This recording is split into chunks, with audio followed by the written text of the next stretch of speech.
it this round, I'll hold it next round. All right. I got it. Welcome back. Welcome back to the Top Deck Productions. This is our Friday Night Magic. We're playing some Modern tonight. I'm Zachary Kramer, joined by Luke Borgamanke. Okay, we've got the classic Modern matchup of Merfolk and Rat, just in case you can't get enough fish tonight. Luke's slinging his tropical fish deck, and I'm telling you, this is the future. The blue-green, it's getting even better with the next set. They got another Lord. It's gonna be great. All 2-drops. Merfolk did not need to get better, I tell you. It needed to get. I mean, it's still not good. It's still not going to be good, but it's fine. It's just like every other creature deck in the format. It loses to board wipe, and that's all. I mean, that's all I really got to say. Like, what I like about Merfolk though is like your lords. Not only pump them, but give them evasion. Like, it gives you a way to actually like close the game. What happens with like a lot of these like creature decks when they play against each other is you just get a board stall because like they can't attack each other. So Merfolk is like, all right, I'm gonna like give my guys evasion, and even if their evasion doesn't work, they have cards that make their evasion work. Threading seeds, it's great. You have like 30 power on the board. You only need to attack once. You just got to make it count. Anyway, Patrick is playing his 8-rack deck. He feels like memeing people just a little bit more. So that's cool. Whatever. So as far as I know, Smallpox is going to be key in this matchup if he gets it out pretty early, but the Lords are just, they keep coming. They've got so many Lords in this Merfolk deck. Yeah. In any case, he's got more sense. He's got Vial. He must have just drawn that Vial. That Vial would have been the turn 1 play, more likely than not. Most certainly. Patrick's going to take this time to decide which one of his discard effects. The Commandus Speaker got in for 3. It's Wild Nicodle. I don't know if you knew that. As long as you. Unfortunately, it is a Wild Nicodle. That's blue. It's Wild Nicodle. You know, they could have not done Merfolk in any other color, because if you put an aggressive blue deck into the format, if you made an aggressive, like, what if Goblins was as Merfolk was? It protected itself. It has as many Lords. It draws cards. Its right. Creatures draw cards. That's the best part about this deck. Don't let people fool you into the Lords are not the best cards. The Silvergill Adept is the best card in that deck, and now they got another Silvergill Adept. Merfolk Branchwalker. Those things just draw each other, and then they draw you Lords. Very true, very true. Unfortunately for Luke, he's not drawing more gas. He's just drawing vials. He has a very useless Dismember in his hand. Hopefully, this is enough, and it's 5 damage. So yeah, definitely those 2 Smallpoxes are not going to help Patrick in this situation. He's like Fatal Push. I have an 8-rack deck. I play a 1 of Murderous Cut in the main board, 1 on the side. You just put so many cards in your graveyard if you're playing the fetches. You're just. I saw a game earlier where Patrick had out a Tombstalker. Oh yeah. It was a sideboard game. That's great. I think that went in the Death Shadow spot. I've been giving him a lot of flack about Death Shadow. It's only for burn. Like, it's not relevant anywhere else. Post board. The Tombstalker is great. I'm actually surprised that card doesn't see more play in this format. Like, okay. Like, we've got some 5/5s and some 7/7s. I'm talking like a Shadow Mirror. What breaks a Shadow Mirror is a flyer. I don't know. People who play that deck are smarter than me, though, so. Yeah, definitely They know what they're doing. Definitely with flying, you can evade anything on the ground. That's going to immediately give you the advantage. Yeah, that's great. And then if, I don't know, it's just the idea that you can just fly over their Death Shadows is just absurd, and especially against any deck that you're gonna keep taxing, like not necessarily taxing, but you're gonna keep annoying their entire strategy like 8-rack does, and then you put a flyer on the board. You put a flyer. You can't even block it. You can't even block it. Yeah. Right. Like, Affinity should not be the only deck that plays flyers. Like, no one has flying. It's the most basic form of evasion. Right. Like, you got to finish the game eventually. What everyone's doing is they're playing these big, dumb ground creatures. Gurmag Angler, we're talking about you. Mm-hmm. All right. All right, so Patrick looks like he's about stabilized the board, but little does he know. That's hysterical. He just drew the one creature. So, like, so Patrick cast another Smallpox, and Luke decided to sacrifice his Lord when he could have animated the Mutavault, correct? He could have just sacked that. Was he not tapped out? I don't think so. Plus the Mutavault can tap itself. Right, I'm just thinking here, I thought that he was completely tapped out. Okay, he needs to... Okay, he doesn't know that he can do that, probably. You can copy the Mutavault with a Phantasmal Image. And do you know what happens at the end of your turn? What? It goes back to being a Mutavault, and it has all of the text of Mutavault. Oh, really? Yes, I used to play Merfolk in Legacy, and that is a play. I mean, it gives you another land. Like, they're kind of hard to mess with. I don't know. You do what you got to do. And he should have done that because now he can't do anything. You see what I mean? Like, right now, he would have 2 lands. He would have a Mutavault had he copied the Mutavault. And then he could cast the other, he could put the Kapala in, animate the Mutavault, and attack. But he can't do that now because he didn't do that. But yes, it's pretty sweet. Yeah, that is definitely interesting to think about. So, okay, so now he's got a Kapala. This card is the truth. It's a 1-of.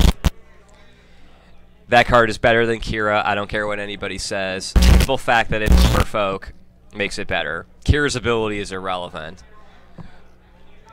Like, taxing anything that targets your guys by 2 is huge. what's the text on it? On the card? So the text on Kapala, if we can get Kapala pulled up, like, it's a fairly new card. Kapala spells your opponent's cast that target a Merfolk you control cost 2 more to cast. Abilities your opponents activate that target a Merfolk you control cost 2 more to attack. So it's like Thalia, like it's a taxing thing. But this one is for all spells and abilities that your opponents do on your Merfolk. They cost more. Like if you play Affinity and you want to, like, hose them down with your Gurip or Aether Grid, you have to pay 2 every time. That makes that not a card. That's huge. Right. Right. It's also going to be extraordinarily difficult to push anything, or if he plays a Lord, or if you gotta pay does 3 for anything. push. Push is not a card if it costs 3. And Kapala, unlike Kira couldn't do anything against Abrupt Decay. Kapala makes Abrupt Decay cost 4. You can be casting Damnation for that. So it's board, when Kapala's on the board, it's board wipe or none. Except Patrick has sacrifice effects, which don't target. So that's another circumnavigate that. But Kira wasn't doing anything about that either. I'm really excited to see the new 3-drop. Have you seen it? There's a new 3-drop Merfolk. It's another legendary. It's a 2/4. I don't remember the name of it, but it costs a generic, a green, and a blue. And has a bunch of different stuff that you can do when you can tap Merfolk to activate it. I'm trying to think. I think I've seen the card. Yeah. It's like Kumena, Tyrant of Orazka, or whatever. They all have really difficult to pronounce names. But, yes, it's a new card. It's from the upcoming set, Rivals of Ixalan, which has the entire spoiler out today. Yeah, it's a 3-drop legendary Merfolk. It's a 2/4. Anyway, the first ability, you can tap or untap Merfolk you control to make it unblockable. You can tap 3 untap Merfolk to draw a card, and you can tap 5 untap Merfolk. Yes, Kumena, Tyrant of Orazka. So look at this thing. This thing is like a legendary Crypt Breaker for Merfolk. Tap another one to make it unblockable, which is cool. That is absolutely ridiculous. That thing is the truth. Tap 3 untap Merfolk to draw a card. Tap 5 to put +1/+1 counters on all of them. That thing is sweet. That one doesn't seem as relevant, given that you have to tap 5. But nah, if you have 5, you're ahead anyway. But like, if you can activate a Mutavault, probably. But like, you know, maybe you got a board stall. Like, all your guys can have like evasion. They can have island walk, but you might not be able to attack. Like if your opponent doesn't have an island. Right. So you're just buying your time, making your creatures bigger every turn. Eventually, they will be bigger than your opponent's creatures, and you can just attack them outright. So we'll see. The one that's really good is the draw card. That's insane. Definitely. So that looks like it's going to wrap things up for game number 1. Given that he did not know the play about the Mutavol, it looks as though that really set him behind during that matchup. Yeah. So it looks like Patrick was able to stabilize with the board. That misplay helped him a bit, but given they had Liliana, and I actually don't... I'll tell Luke about that after, you know. It's something, like, no one's going to think of that.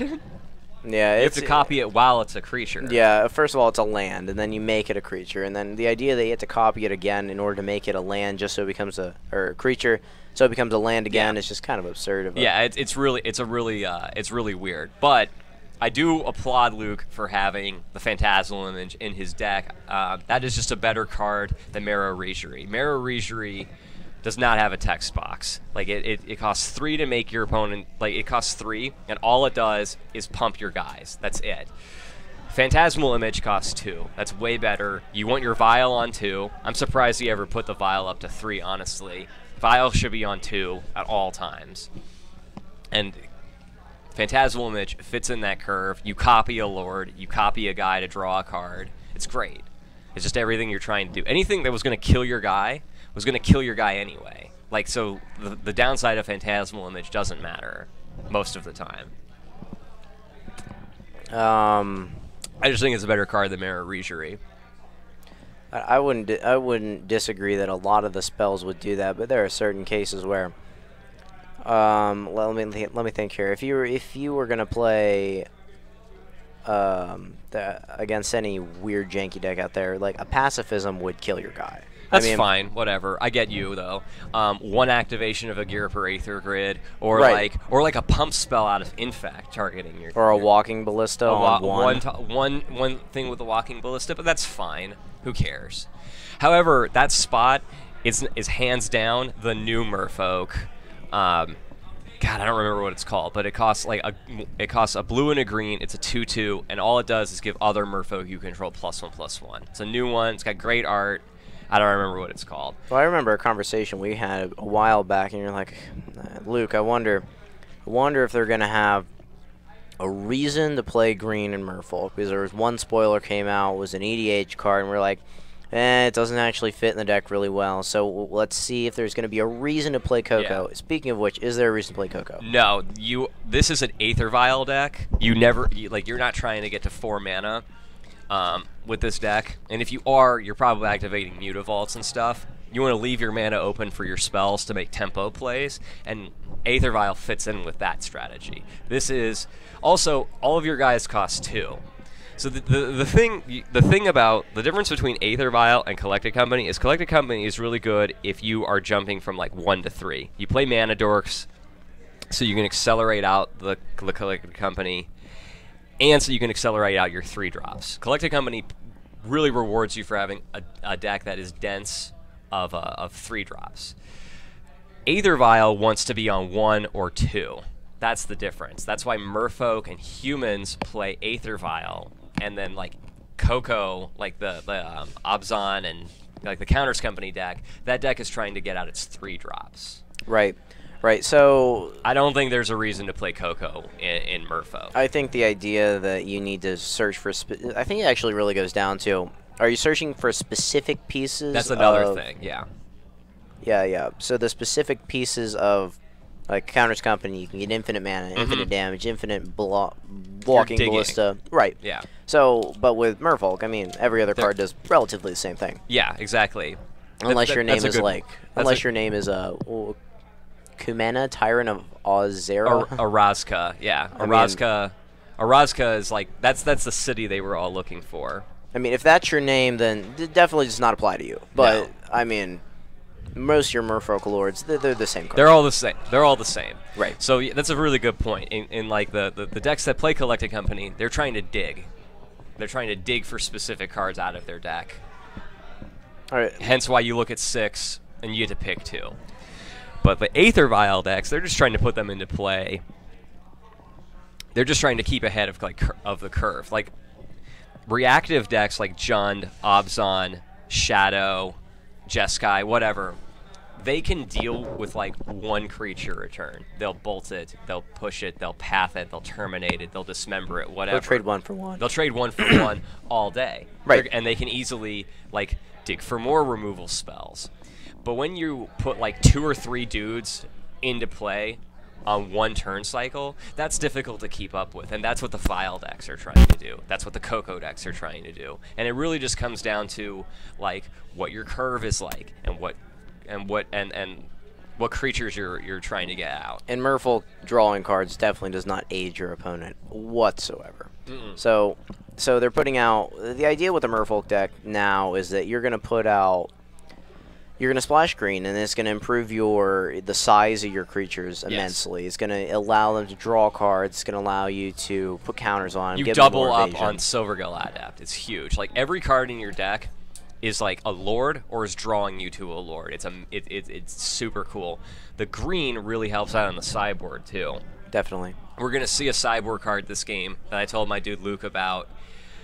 I told him to play Natural State. Natural State is huge in this matchup. What one is that? Natural State, we can pull that up. Natural State is sweet. I love this card. It costs 1 green, and it destroys target artifact or enchantment with converted mana cost 3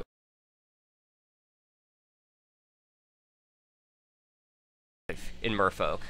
You don't want to do that. I think you overkill them either way. This this card takes care of everything that you care about. Maybe in the Merfolk build. That makes sense.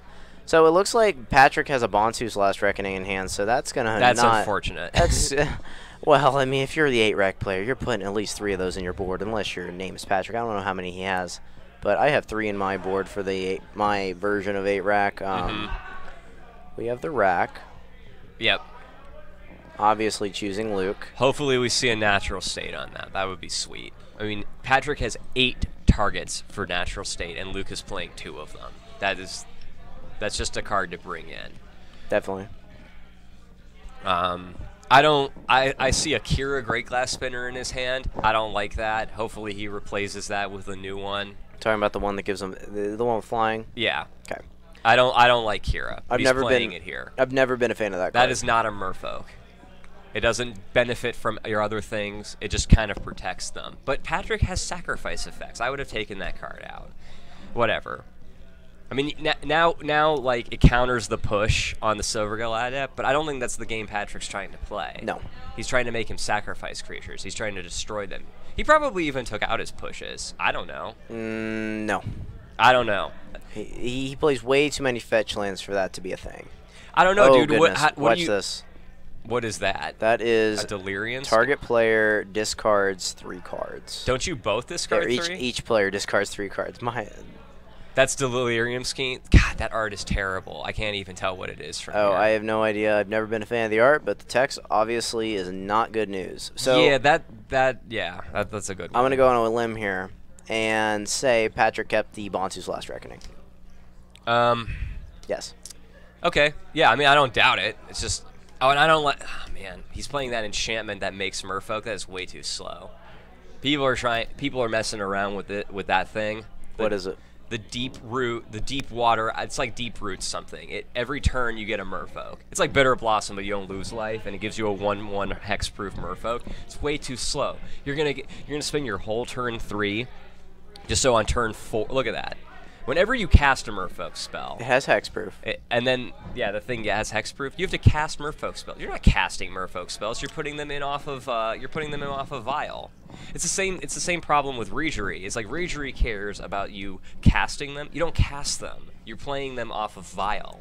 Well, if Deep Proof Waters gave everything hexproof, I would play the card. Yeah, like Merfolk. Yeah, like if it made a 1/1 Merfolk when you and then cast it had another text that said Merfolks you control get hexproof. Okay, now that would be a different story. That would be dope. I'd be all about that. However, this is slow. That's slow. You're not going to get it until turn 4, and you're not casting Merfolk.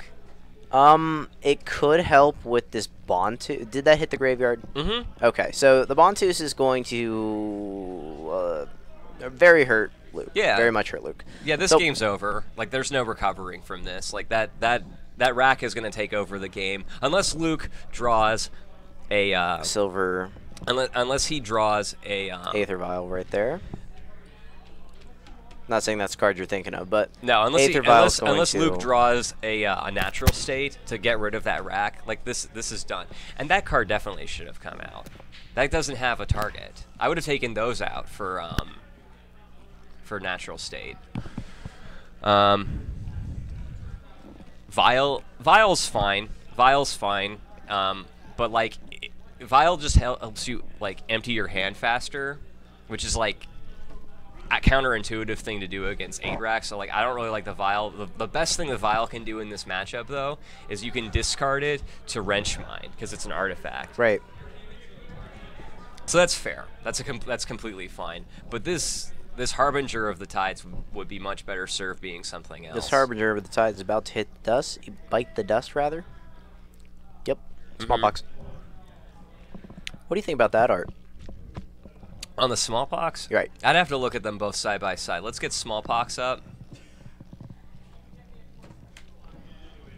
Either one, and then we can look at the other one. Smallpox is cool. I remember when that card came out. Okay, see, I like the time. You just pulled out the Time Spiral one. See, Time Spiral is when I started playing Magic. I love Time Spiral. The nostalgia is real. This is great art. The other one looks really bad by comparison. The Time Spiral one is the truth. Is there also like a promo one? If there's a promo one, I've never seen it. There's a promo rack. There is a promo rack. I thought the promo rack I think you're talking about came out in the dual deck because there are only 2 arts that I know of. I'm surprised there wasn't like a masterpiece, like an invention rack. That would have been hilarious. There was a Black Vice, but there wasn't a rack. I would have made that a masterpiece. I'm sure there's something that like, you know, for those 8 rack players out there who want to, you know, like foil out or, you know, their deck. Right? I don't know if I've met an 8 rack player foiled out their deck, but no, I'm joking. When I play against 8 rack players, they usually have like really crusty sleeves and like.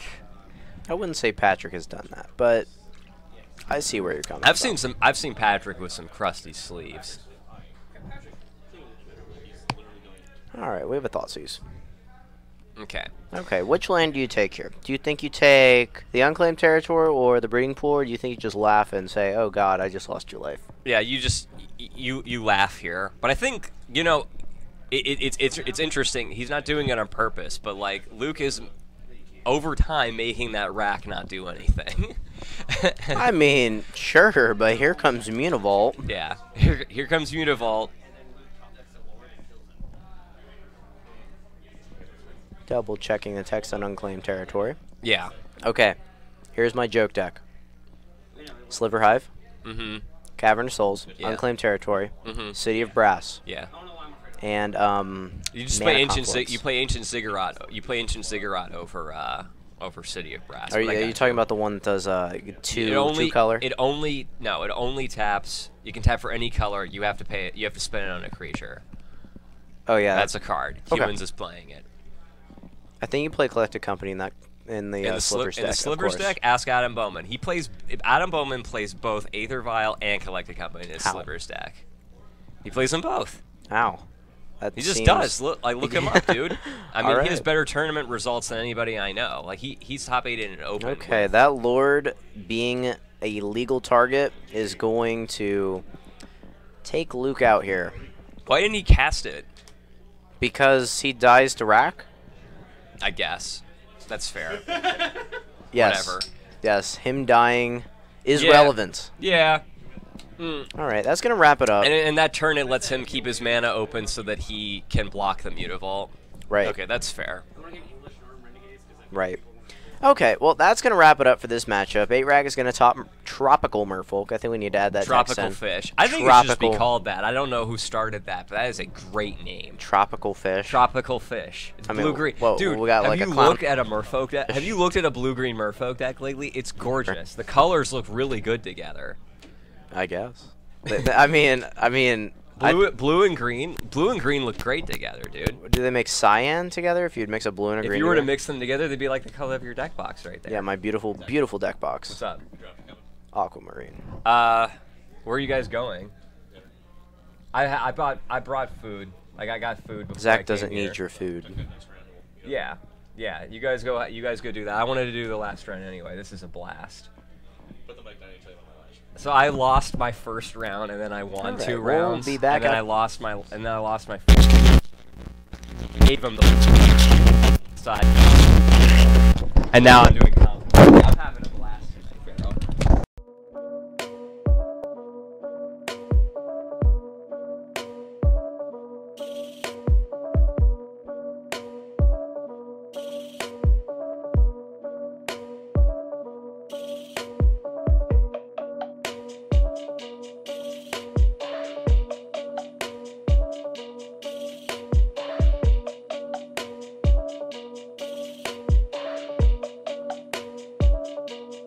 I know that you and Frank were planning to disconnect, and I'm afraid that's something I cannot allow.